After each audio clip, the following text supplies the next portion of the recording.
tornado. We have one of them right over here. It's still overturned on the side on the guardrail. We have one just a few hundred feet west of us overturned on I-40 on the guardrail. We had 3 other vehicles involved that were on 177.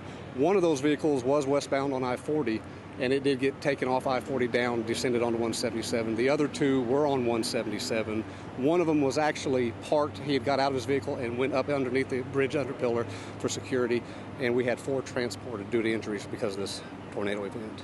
Sounds like a lot of people taken by surprise while driving during this. Taken by surprise, absolutely. Yeah. Now let's talk about injuries. I know there were people transported. What are we talking about here? We had a total of 4 transported. We had 1 in serious. I do not believe it's critical at this time, but we had a total of 4 transported, and 1 was in serious condition.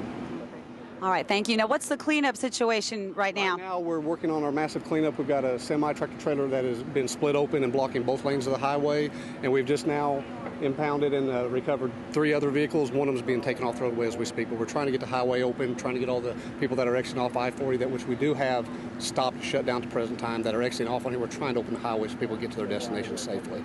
We were told there was a black vehicle in the back that was badly smashed. In terms, it was as flat as a pancake.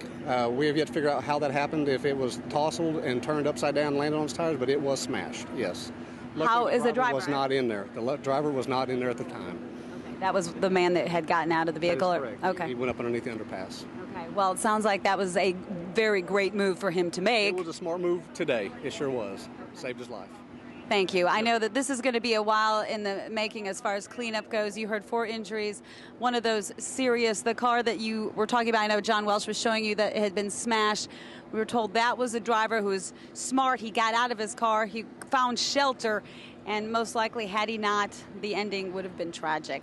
I'm Meg Alexander reporting live near Shawnee. Back to you. Meg, thank you very much. And it's odd because we learned from the May 3rd tornado in '99 that you do not get under the overpasses. But in this case, luck was with him and he survived. Apparently. You know, Lance West and I don't live too far from each other in Edmund. And I don't know about you, Lance, but I was in my safe room because that thing hit close this afternoon. It was just to the north of me, about a quarter mile. We took refuge underneath our staircase in our house, and we snapped some shots of that tornado as it went over I-35. Let me show you some video that we took just about 45 minutes ago. This is the brand new Mercy Edmund I-35, and as you can see, this facility took a direct hit. The windows are blown out. The roof has been peeled back. This facility was set to open. The first patient scheduled for July 8th. We're told by staff there that the opening now has been delayed indefinitely. And this is one of the neighborhoods. This is Old Farm. Also, Thornbrook and Territories were hit by this particular tornado. No structural damage to speak of in these neighborhoods. Nothing extensive anyway, but a lot of large trees were taken down. In fact, one woman went into that neighborhood to take refuge, got off the interstate, and a tree fell on her car. Luckily, she was not injured. But I did talk to a lot of folks out there. In fact, I talked to a family, the Averys. They said that within minutes there were volunteers with chainsaws coming to remove the trees from their property, and they were grateful to Mike Morgan and the forewarned storm team for the advanced warning because they heard Bryant and 33rd Street, Kevin, and within a few seconds they took shelter in their safe place, and it wasn't right after that that they heard that familiar train sound that we hear so much when tornadoes pass through. But when you look at all the other damage east of the metro, you think Edmund really took a glancing blow, and the folks there feel blessed that it wasn't a whole lot worse. Right. Yeah, no homes seriously leveled like we just saw from Shawnee and areas near Kearney. All right, Lance, thank you very much. And for those of you who are just joining us, the storm started earlier this afternoon. They carried a swath through the Edmund area, through Luther, up by Stroud, Shawnee.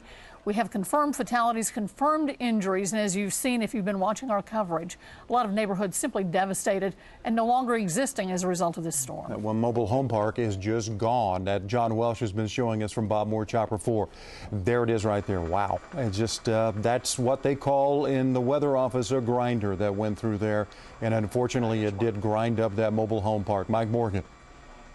Well, Kevin and Linda, we're tracking ongoing severe weather, but it's on the fringe of our viewing area now. There's still one storm in northern Okfuskee County that is traveling through northern Okfuskee County with a tornado warning on it. And there's also a severe storm up by Newkirk.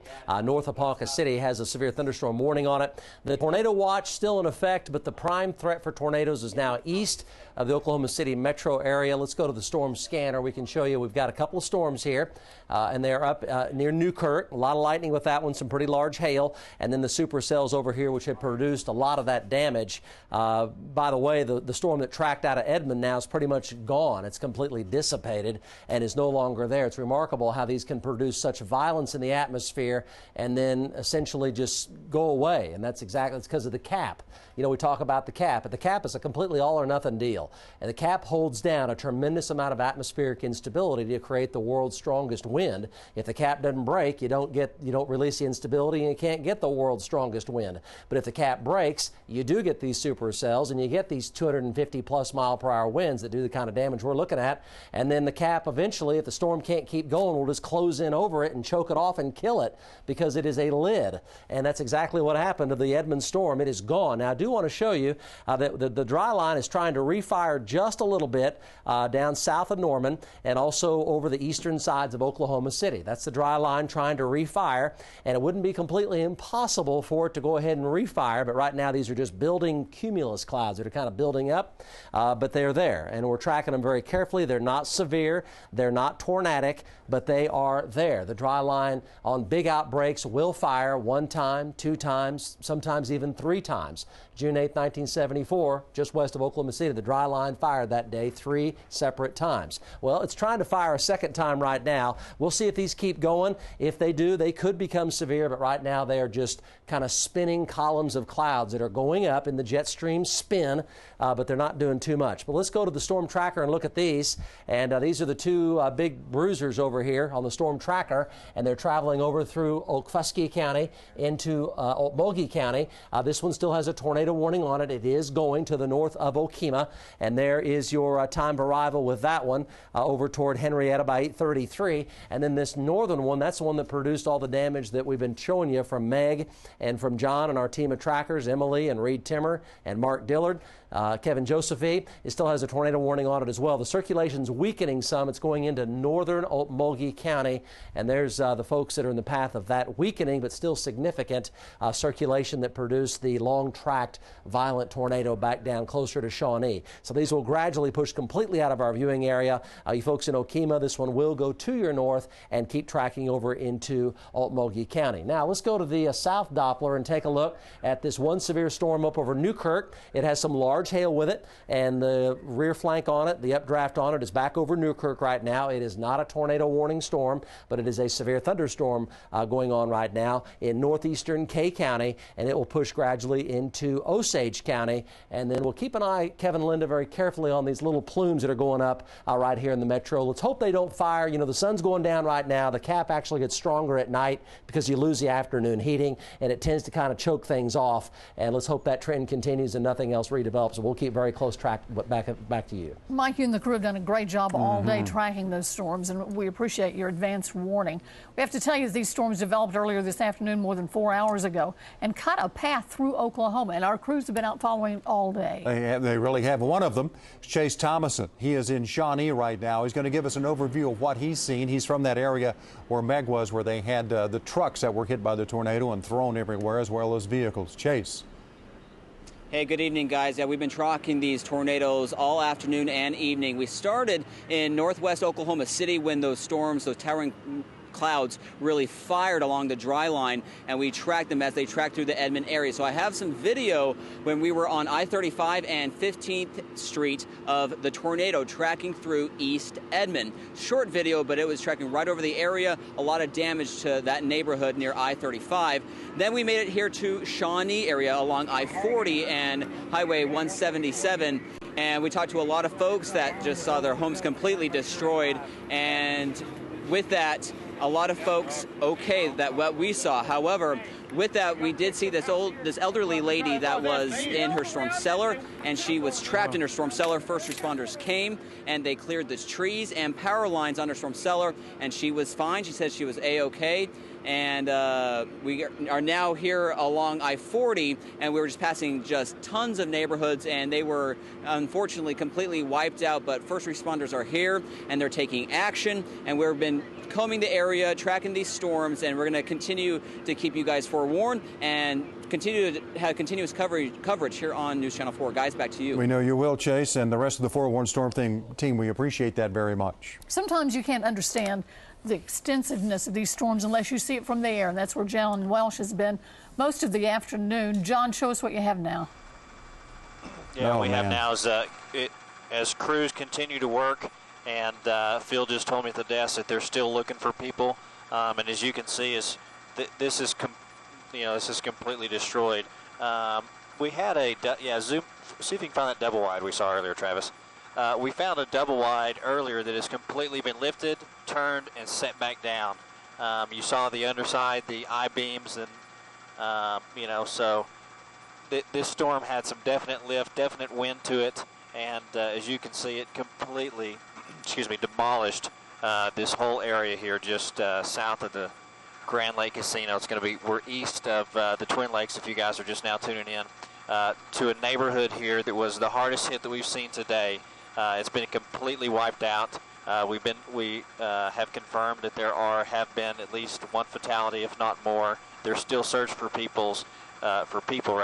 This appears to be the highest level or the highest concentration of emergency effort that we've seen from the air. We've got several ambulance, fire, police working this area trying to find people.